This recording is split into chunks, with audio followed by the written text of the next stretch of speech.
škola, dakle slična je procedura kao i u Hrvatskoj, glasa se u osnovnim školama, vrtićima na takvim mjesama je Dejan Turmović, jedan poduzetnik ovdje iz New Yorka koji je upravo oglasao. Gospodin Turmović, kako se vi osjećate na ovaj izborni dan? Da, dobro, slušajte, to je od Franca, budućnost Amerike i mislim da bi trebali svi biti daće veći broj, jer to je dosta bitan moment u povijesnom u Americi.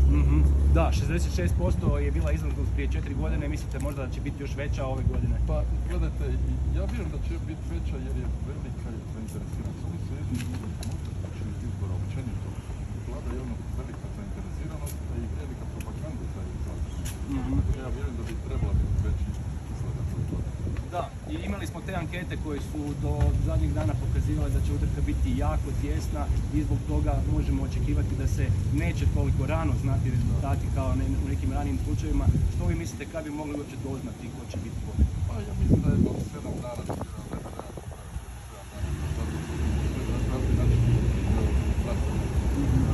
glasanja u inozemstvu, glasanja pošte, direktna glasanja i tako dalje, pa dok se to sve obradi, vjerojatno ćemo. I hoće li se nakon svega toga, što mislite, nekako ova podijeljenost i polariziranost Amerike uspjeti na neki način popraviti kogod da bude onaj koji će pobijediti?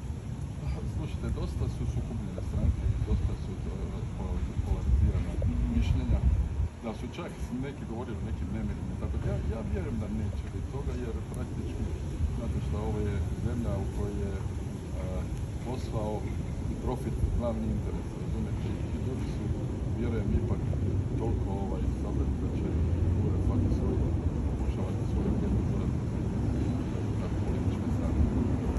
Gospodin Turmović, puno vam hvala na ovom razgovoru, da i mi se naravno moramo složiti s tim, nadamo se da će sve proći u redu i da neće biti nikakvih problema nakon izbora, a pogotovo ne nemira, ali pitanje kada ćemo doznati pobjednika je definitivno pitanje za $1 milijun, možda večeras budemo malo pametniji, ali nekako kako stvari stoje, teško da ćemo večeras znati novog američkog predsjednika.